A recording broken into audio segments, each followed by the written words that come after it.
Hello viewers, welcome to my channel. I am Hasham. So last video I have completed two problems on Z test. Now in this video I am continuing with third, fourth and fifth problem. In the last video I have explained you about how to compare the population mean with the sample mean. Whether there is significant difference between population mean and sample mean. That's what I have explained in the last video. Now in this video we are comparing two samples. Whether two samples are significantly different or not significantly different, that's what I'm going to explain in this video.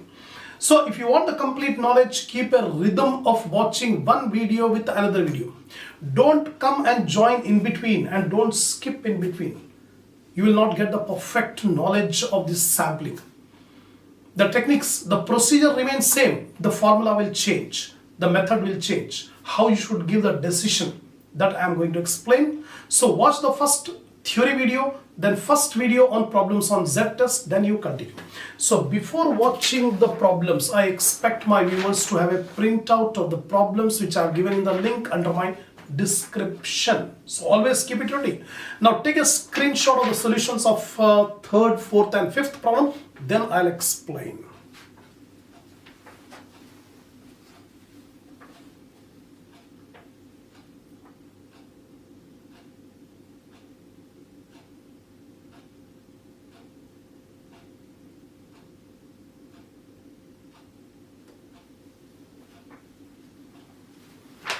Come on. See the problem number 3. Electric bulbs manufactured by X and Y companies gave the following results. Two companies are there. X company manufacturing bulbs and Y company also manufacturing the bulbs. Now we have taken the data. That means number of bulbs used 100 X company, 100 Y company. The company is producing huge number of bulbs, but we have taken a sample of 100 bulbs from X company and 100 bulbs from Y company. The mean life in hours, the average, mean means average. The average life of bulbs in X company is 1300 hours. And Y company, the average life of bulbs is 1248 hours. So apparently, by looking at the life, we can say X company is having a higher life of bulbs compared to Y company. X company 1300 hours and Y company 1248 hours. But this difference is significant or insignificant. That's what we want to confirm. The standard deviation in hours, that means sample standard deviation. The sample standard deviation of X company bulbs 82 hours and Y company 93 hours. Using standard error of the difference between means, state whether there is any significant difference in the mean life of the two makes. So using the standard error means the formula of Z test. By applying the standard error, we want to confirm whether the two makes of bulbs are significantly different or the mean life of both the company's bulbs are same. That's what we want to prove. So this problem is entirely different from the first two problems. Here we are comparing two means. So first I'll put the data given, comparing two sample means. N1 stands for number of bulbs in the X company, sample size 1. First sample size is 100. And the number of bulbs in the Y company limited is also 100. So 100 bulbs we have taken from X company and 100 bulbs from Y company. N1, N2. X bar 1. The mean of the first sample.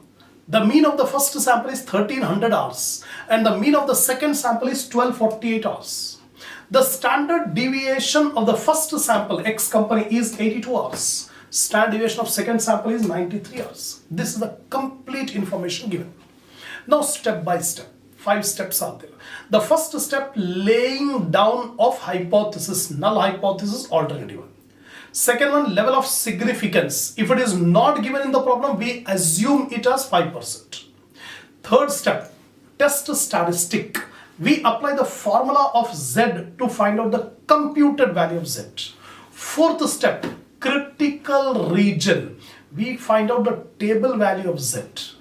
Last, fifth step is decision. Finally, what decision will give. That's it. These are the 5 steps. The first step, Null hypothesis. Null means no difference. That means there is no difference in the average life of bulbs produced by X company and Y company. That means all the bulbs of X company and Y company have the same average life. No significant difference, always. So whenever we say null, it means no difference. So mu1 is equal to mu2. Mu1 stands for average life of all bulbs of X company. Mu2 stands for average life of all bulbs of Y company. Both are equal. There is no significant difference in the average, in the difference between the population mean of from which two samples are drawn. The population means are same. Population means all bulbs. And sample means the part of the population. We have taken a part of the population, 100 bulbs. Right? There is no significant difference in the population means. Alternative hypothesis, yes, there is significant difference. Opposite. Whenever we write something in null hypothesis, the opposite you should take in the alternative hypothesis. Here we have taken equal to, so opposite will be not equal to. When we write not equal to, it's a two-tailed test. Two-tailed test means a rejection region will lie on left tail as well as right tail. In the previous video, I have taken single tail test, one tail test, right tail test. That means the rejection region lied only on the right side. But here when two-tail test, the rejection region will lie on both the sides. Because in this problem, we want to prove whether same or not same. It is not asking more than or less than. So, not equal to 2. There is significant difference between the mean life of the two makes of bulbs. So, it is better to write the explanation in your own words. You have to remember null means no difference. Alternative, yes, there is difference. Next, level of significance alpha 0.05. If nothing is given, we can make the assumption 5%. Then test statistic. Since the samples are large sample means greater than 30. So here sample size is 100. So when the sample sizes are large, under HO, the test statistics is Z is equal to x bar 1 minus x bar 2 divided by sigma 1 square by N1 plus sigma 2 square by N2 under root. Formula changed. Previous video, the formula for Z was different. What formula we have applied in the last video? Z is equal to x bar minus mu divided by sigma by root n, if you remember. That formula will be applied when we compare the population with sample. But here we are comparing two populations. Two samples taken from two populations. In that case, we are comparing. So formula will be x bar 1 minus x bar 2 divided by sigma 1 square by N1 plus sigma 2 square by N2 under root. When samples are large, we can substitute small s in place of sigma. Sigma means population standard deviation and small s means sample standard deviation. We are not given population standard deviation. We are given sample standard deviation. So instead of sigma, we substitute it as S1, S2. So now we substitute the values x bar 1 minus x bar 2. 1300 minus 1248. S1 square divided by N1. So S1 square is 82. 82 square by 100. Plus S2 square by N2. 93 square divided by 100. So 1300 minus 1248, 52. 82 square by 100 you will get 67.24. 93 square divided by 100 you will get 86.49. Add up you will get 153.73 under root. After root 12.40.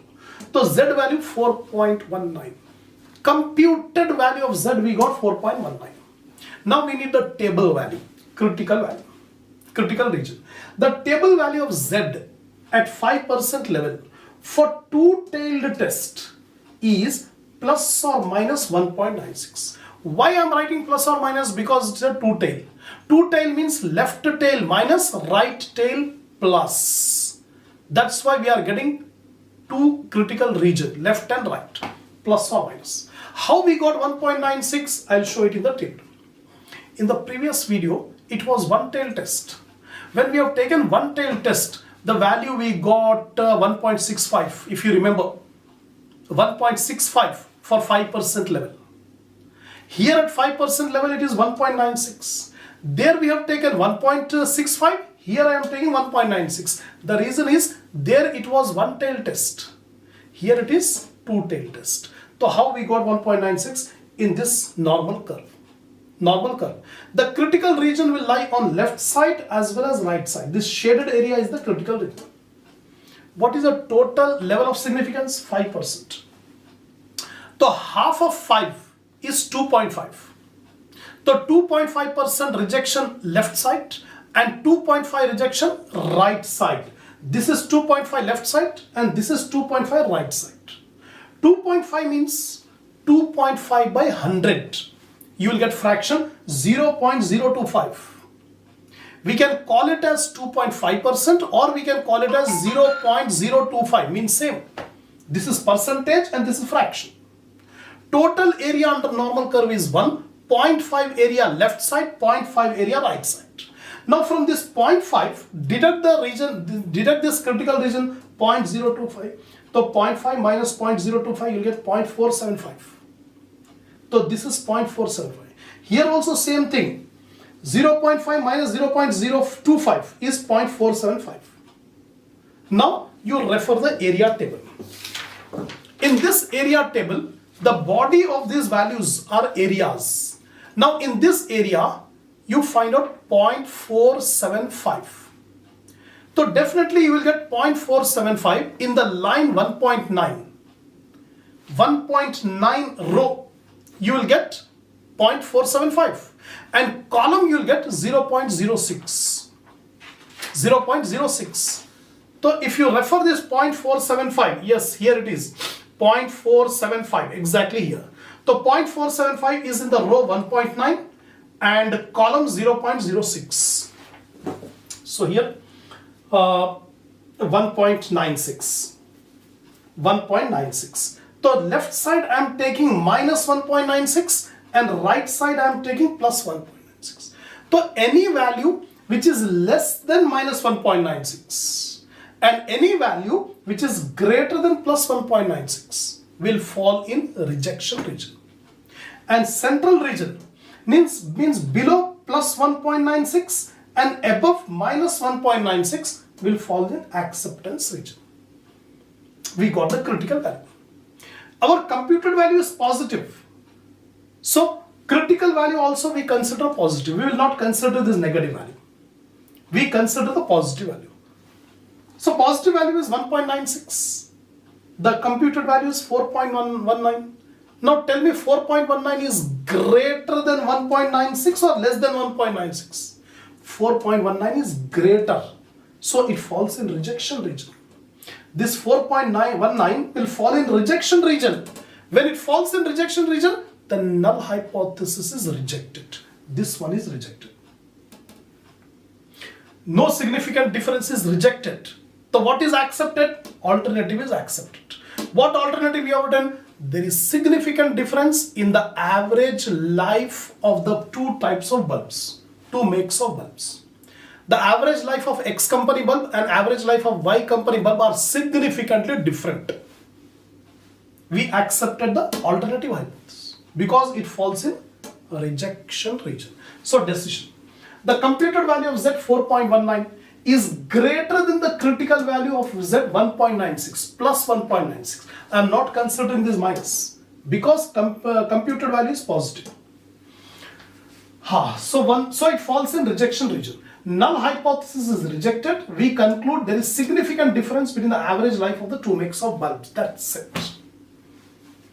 So this is the problem on comparing two means. Next problem. Problem number 4. Intelligence test on two groups of boys and girls gave the following results. We have two samples.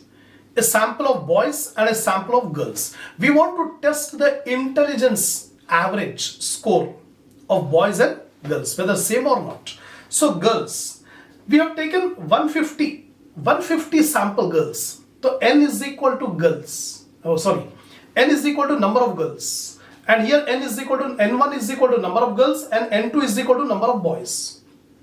We have taken girls as one group, boys as another group. So how many girls we have taken? 150. How many boys? 250. So two samples are there. And standard deviation of girls S1 15. Standard deviation of boys S2 20. Mean X bar 1. The mean of girls 75. And the mean of boys 70. So if you compare, the average of girls is more. That means girls have more IQ than boys. Boys have only 70. Girls have 75 IQ. So comparatively, apparently it looks like girls are more intelligent than boys. But this difference is significant or insignificant? We have to conduct the test, Z test. Is there any significant difference in the mean scores obtained by boys and girls? Is the mean IQ of boys and girls are same or different? The null hypothesis, no difference.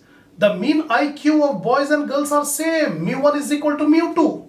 Alternative hypothesis, the mean scores are significantly different. The mean IQ of boys and girls are different. So mu1 not equal to mu2. That's it. So here, first we put the information given in the problem. N1, number of girls 150. N2, number of boys 250. The mean score of girls X bar 1 is 75. And mean score of boys X bar 2 70. The standard deviation of girls S1 is 15. Standard deviation of boys S2 20. This is what given in the problem. Same steps we follow. Null hypothesis HO. Mu1 is equal to mu2. There is no significant difference in the average scores of boys and girls. Both are equally intelligent. Then alternative hypothesis H1. Mu1 not equal to mu2. When we write not equal to, it's a two-tailed test. Previous video I've taken less than, greater than equal to. But here I am taking not equal to because we want to prove whether E is same or not same. It is not asking you greater. So, not equal to, two-tailed test. There is significant difference between the average score of the boys and girls. Opposite. Whatever we write in null, opposite will take in alternative. Null hypothesis, no significant difference. Alternative hypothesis, there is significant difference in the average score of boys and girls. Level of significance 0.05. If nothing is given, we assumed. Test statistic. Since the samples are large under HO, the test statistic is same formula. X bar 1 minus X bar 2 divided by sigma 1 square by N1 plus sigma 2 square by N2 under root. But when sigma is not given, sigma stands for population standard deviation. If population standard deviation is not given, we can take the sample standard deviation for large samples. So we replace sigma, in place of sigma we write on S1, S2.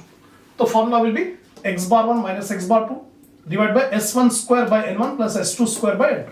Substitute, all the values are here. 75 minus 70 divided by S1, 15 square by 150 and 20 squared by divided by 250. So 15 square, first of all 75 minus 70 is 5. 15 square by 150, 1.5. 20 square by 250, 1.6. So 1.5 plus 1.6, 3.1 under root. So after root 1.976. So 5 divided by 1.76, 2.84. 2.84 is the computed value of Z. This computed value of Z should be compared with the critical value or table value. So already we have computed at 5% level of significance, the two-tailed test, the value is plus or minus 1.96. Already I have explained you in detail here. I am not going to explain. Directly I will take the value. The table value of Z at 5% level for two-tailed test is plus or minus 1.96. So critical region lies for Z less than equal to minus 1.96 and Z greater than equal to plus 1.96. Below minus 1.96 and above plus 1.96 will fall in rejection region. Now our computed value is positive or negative? It is positive. So we compare with positive value. We will not compare the negative value. So 2.84, is it greater than 1.96 or less than 1.96? 2.84 is greater than 1.96. So it falls in rejection region. When it falls in rejection region, we reject the null hypothesis and accept the alternative hypothesis. What the alternative hypothesis said? There is significant difference. There is significant difference between the average score of boys and girls. The intelligence is different for boys and girls. The computed value of Z 2.84 is greater than the critical values of Z 1.96, so it falls in rejection region. Null hypothesis, HO stands for null hypothesis, is rejected. And we conclude that the average scores of boys and girls are significantly different. That's it. This is the end of problem number 4. Now problem number 5, I am not going to do in detail. Only brief answer I will give you. Remaining all steps are same. You have to write down the same thing. This is the last and final problem on comparing two means. Fifth problem. A man purchases 2000 electric bulbs of each of the two well-known makes. So two companies are there. A man has purchased 2000 bulbs from one company and 2000 bulbs from the second company. He wants to compare the life of the two makes of bulbs, taken at random from stock for testing purposes. He finds that make A has a mean life of 1200 hours with a standard deviation of 150 hours, and make B has a mean life of 1600 hours with a standard deviation of 100 hours. Discuss the significance of these results. So the person has taken 2000 bulbs from one company, A company, and 2000 bulbs from B company. For 2000 bulbs of A company, the average life 1200 hours with a standard deviation 150 hours.